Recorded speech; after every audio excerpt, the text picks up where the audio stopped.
Hey y'all, so I am sitting in the car at the new hospital in Elizabeth City, and I am about to go on a Realtor-only tour of the new hospital. So I am so excited just to be able to see firsthand something new that's coming to Elizabeth City, something that's going to help my clients, and yeah, I'm excited. So I am going to try to take you all on the journey with me as long as they let us take footage. So, yeah, I'm excited. Stay tuned. One of the accrediting bodies of the hospital, and it looks at a range of services to include clinical, patient-centered care, and the community. And we have just completed an interview. So the team hosted the magnet surveyors for several days.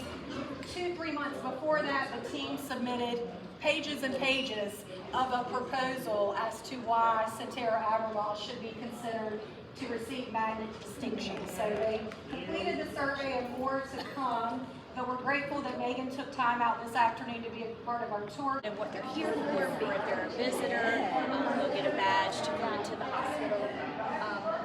Registrations over here when we pass by, we're headed to the emergency department. One of the interesting things for me, having worked in the old hospital for 21 years and now, is I kind of refer to it as like almost like the restaurant, like front of the house, back of the house. Like this is the front of the house where you can get in as a visitor and go anywhere on the front side, but to be on the back side, you have to have a badge to badge in. So it's nice for security and safety for our staff. Just like Cam was saying, this is the main lobby where the patients are coming in. We're going to head towards the emergency department. So you will be past the gift shop, our guest services desk. This is our main registration. We will have our coffee. We're partnering with Ruin Cafe for our coffee shop here. So that's the staff is super excited about that. So if you guys want to follow me. The theme that you'll see throughout are pictures that we've taken, or local photographers taken of local sites throughout the community, just to reflect the community feel. We have 7 conference rooms, and it reflects the 7 counties that we serve, so they're named for each county. We will be passing Currituck and Camden conference rooms.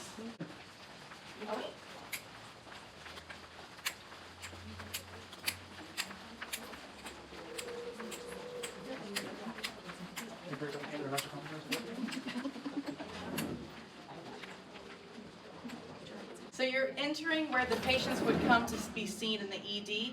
Where you guys are standing, we are going to have our weapons detection system for the increased staff safety. And then if you came in the main lobby, we already have our weapons detection system over there. So we have 2 to maintain safety. We also have a visitor badging system, just because our priority is both patient and staff safety. So this is the entrance to the ED. Through that vestibule, you can go to our medical office building. And then we have our security here located right at the beginning of the ED entrance. So we're going to go into the ED waiting room to start going through those areas.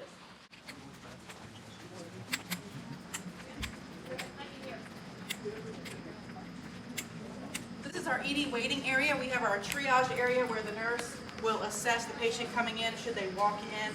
We have our 2 assessment rooms, and we're going to be going into our area called the focus care. It's for patients that have a lower acuity, that don't need, very emergent situations. So, your person that has a stub toe or has a belly pain, just needs an IV and some medications, or has a broken foot and needs an x-ray, we'll get them to our focus care base. And I'll show you what those look like back here. Thank you. Thank you.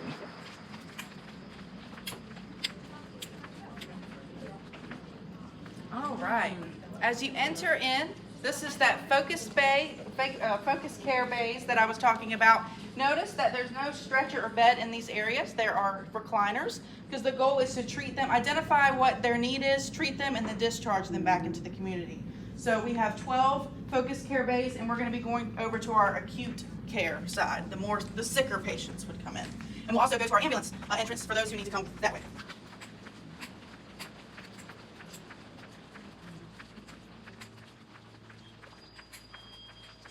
So the acute care side is one big triangle, but we're going to make a pit stop here. This is our behavioral health area. This is new for us.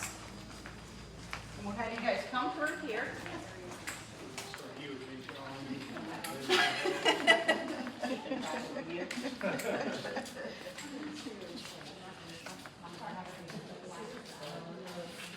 So one population that we do take care of in our ED are our mental health patients before they get placement. So we have an area for them dedicated for their safety and our staff safety. So all of these rooms have anti-ligature hardware, so to keep them safe. And we have these doors break away so they're not able to barricade or lock themselves inside the room. Our beds, they do not move.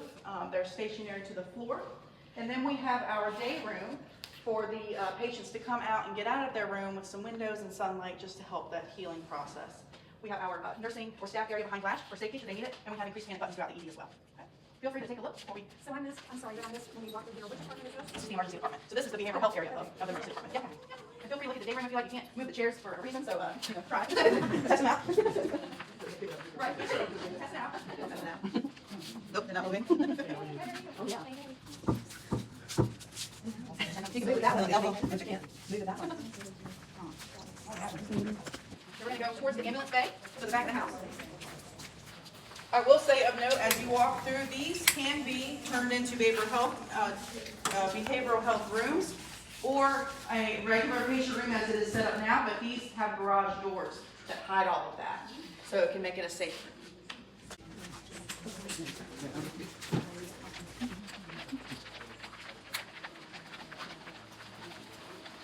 So this is our ambulance bay where ambulances pull up to get immediate help for our patients coming into the ED. We have 2 trauma bays here. Feel free to go in. These are where we would take care of our more acute or sicker patients needing immediate assistance, CPR in progress, things like that. We do have a medication dispensing system in here that's quick access for the staff, as well as the lighting and the supplies, all needed for patient care. So we have 2 of these trauma bays here, right outside the ambulance bay. Okay. All right. As we pass by, you'll notice that this room is our isolation room. It could be negative pressure for those patients that are coming in. For example, when COVID was new, we had patients needing negative isolation. So this area here, the staff would go here to get their mask and their gloves and their gown, and then they would go take care of the patient. So this can be turned into negative pressure for that. All right, we're going to head out of the ED.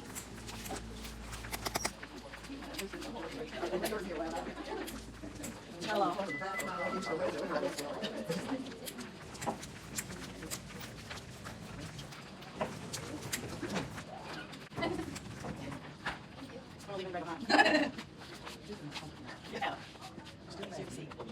So as we exit out of the ED, this door is locked. I apologize. This is our CT scanner, one of 2. So if a patient comes in for a stroke, for example, we can get them right into the ED, into the scanner here, make sure that, if they have a stroke or not for treatment, and then get them back to treat them. So we have an ED dedicated CT scanner, and on the other side of this wall, we have an inpatient one that's dedicated for the inpatients here within this facility. So we're going to move towards the surgical services area. So if you could follow me. Your right-hand side, we have our sterile processing area. So if you were to come in for a surgery, for example, all of the instruments need to go through a thorough cleaning process to make sure that there's no, we don't cause an infection for those patients. So you'll see we have this very large room with multiple trays of instruments, and it has a cart washer, so everything gets washed like a car wash, essentially. We have specialized, we have team members with specialized skills to make sure everything gets sterilized appropriately to prevent that infection. So it's locked right now, but you can see through the door as we go past on the right-hand side, and we're going to head towards one of our operating rooms. Just be real careful with the floor. Okay. Feel free to look at the video. This is still nice.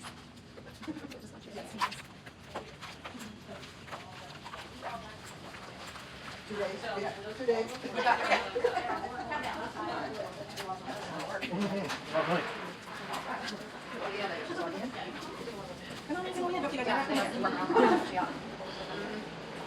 Is this the operating room? It's an operating room. Yeah, this is 110. Wow. So notice a lot of the cords and things are not on the floor because it's for staff safety for trips and trip hazards. So a lot of our cords, everything is from the ceiling. So all of the lighting functions, the cameras, everything is in the ceiling. And then we have our technology in here where the physician can actually, or surgeon can wear a headset volume of the music that they play or the lighting, so they can just speak into it and it saves their preferences. Yeah. Like I said, hopefully you guys never have to come in here, but or you'll be asleep by the time you use this. Yes, we need to check the plumbing of your heart. We're going to take you into this room to make sure that you don't need to go get a stent or have any open heart surgery.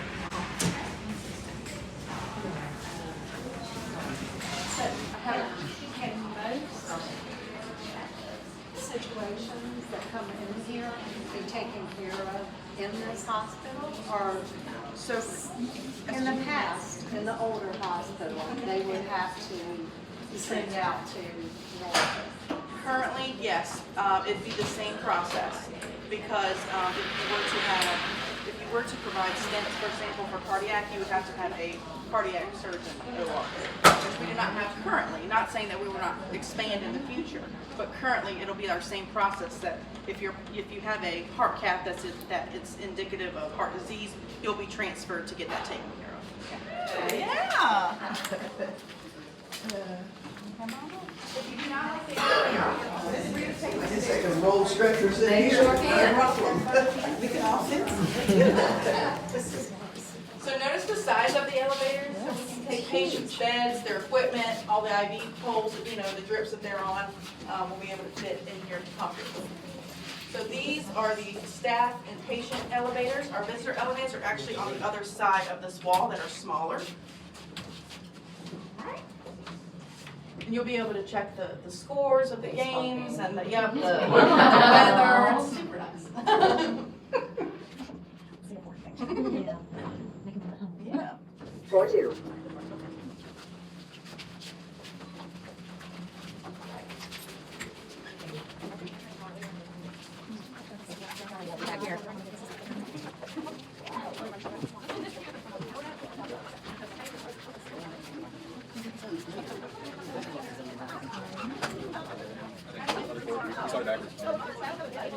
Birthing process in this room. So at the current facility, we have two separate units. The labor delivery side, once they have the baby, they go to the postpartum side. They'll be able to care for the entire process in here and have their different mother at all times. This is my daughter right now. Yeah, so this is the team is super excited. So we have 8 LDRP rooms here. Yeah. So if anybody wants to have a baby,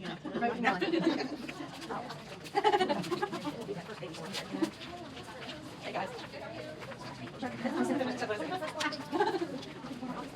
Oh yeah, great.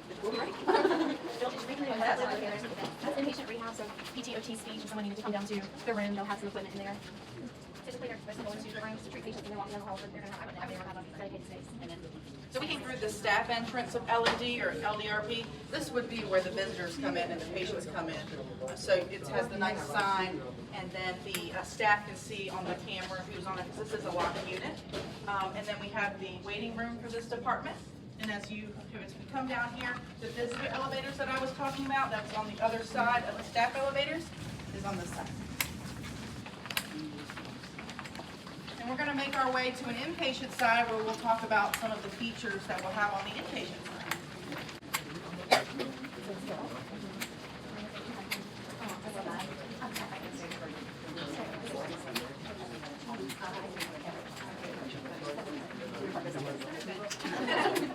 So this is one of our inpatient rooms. Just pretend there's a bed.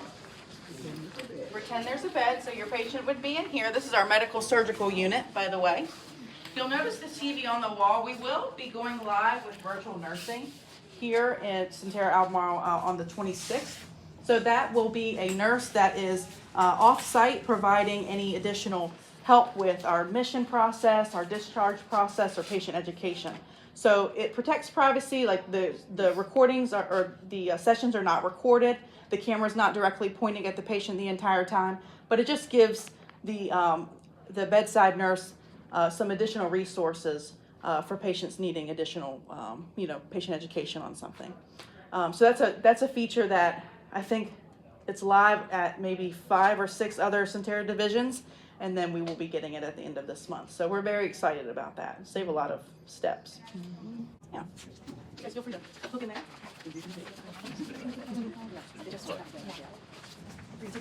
This is a 24-bed unit, so all of our inpatient areas, there's a big triangle, they mimic each other on 2, 3, and 4. Okay, all right. We're gonna head up to 3rd floor where you guys get a peek into ICU.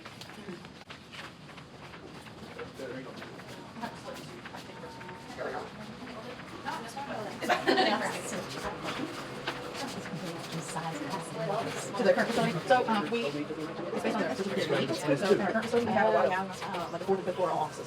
So it does meet the needs currently for what we now. Not saying that we won't expand, of course. And you have ability to do so, as far as land They're around. setting up, yes, the architects and the plans have set themselves up if they need, if we expand, we can do so. Yeah. Yep. Like build another bed tower like we were talking.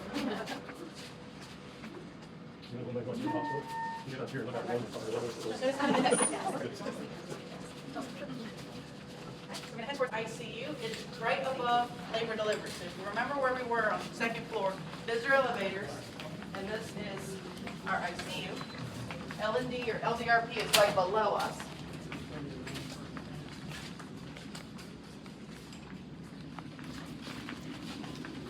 I'm not sure if you guys are familiar with our current ICU setup, but this is like 3 times the size.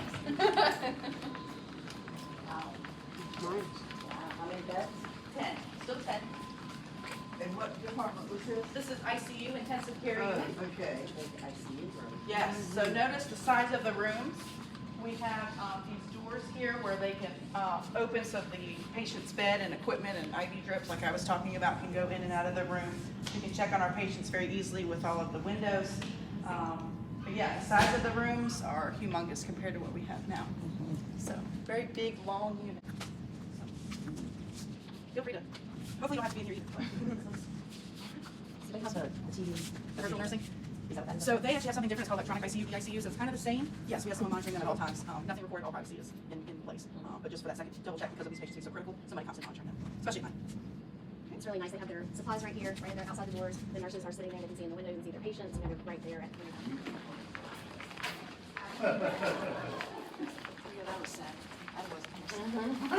Good. That's the one thing that a lot of people want to see. Yeah. Love it.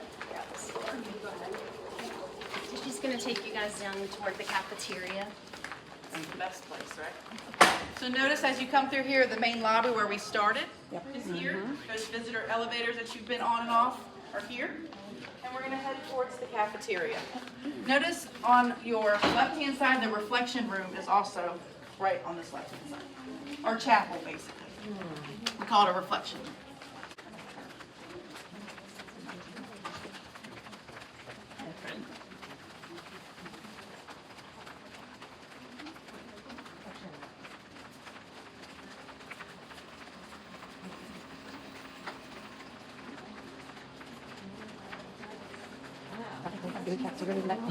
I'm wondering if they're going to keep up the good service. So as you come in, this is our cafeteria. Feel free to walk around. We do have an outside patio in the back for the visitors and staff. I just have to wear it. I know that.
It's just an inpatient room. It's not our inpatient unit. Our medical unit.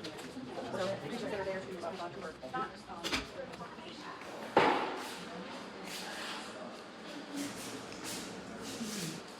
So, you know, people want to come to where it looks modern, but they'll enjoy it. Their practice is on the campus, so they can just run over, and it's not through a parking lot or, you know, the other side of town. So from that aspect, I think recruitment is going to be easier for us when we're able to show them a new facility. Yes, sir. Speaking of that, what's the total number of new physicians and nurses you're bringing in to this facility per still? So as you will notice that building, or the former hospital, is 182 beds. And here it's 90. So we're bringing the same number of physicians that we have over there, because we're not using all those rooms currently. We're running about a 90-bed census, so we're built for about the right thing. Today it's in something below 70, and quite honestly, post-COVID, the numbers have stayed up. So, you know, didn't anticipate we were going to move 70 patients, really. But we're capable. We have the support. So it's the same number of physicians that's operating currently, same number of staff. Nobody's losing their job because it's downsizing. In some of the areas, we have it backfilled if we knew that there were going to be some reductions.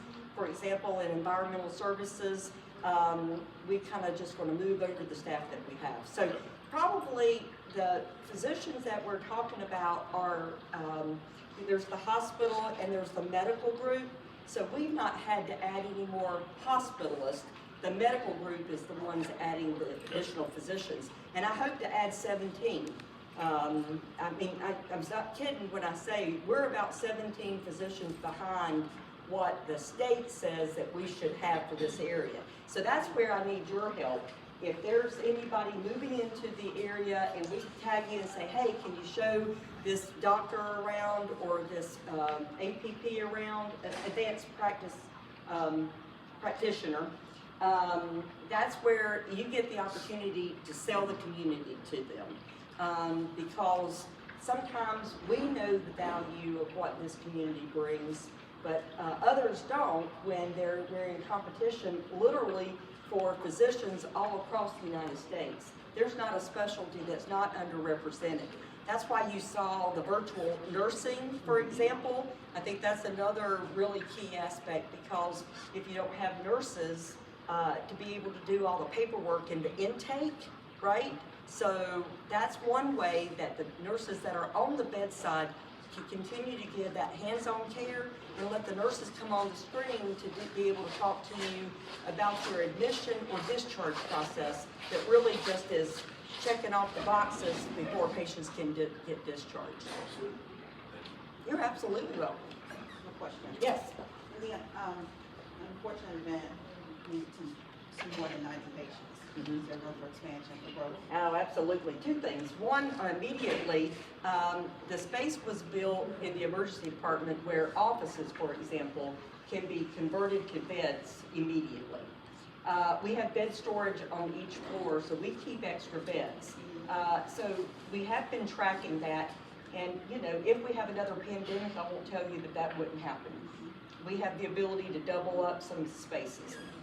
But I will tell you, long term, if you went down through administration, which is literally out on this end here, there's the boardroom, and that boardroom is a connector to what would be, you know, another unit, hospital unit out there. So, you know, we're finishing one construction project because it takes about 5 years to get state approval, plan, build, and then get state approval on the backside.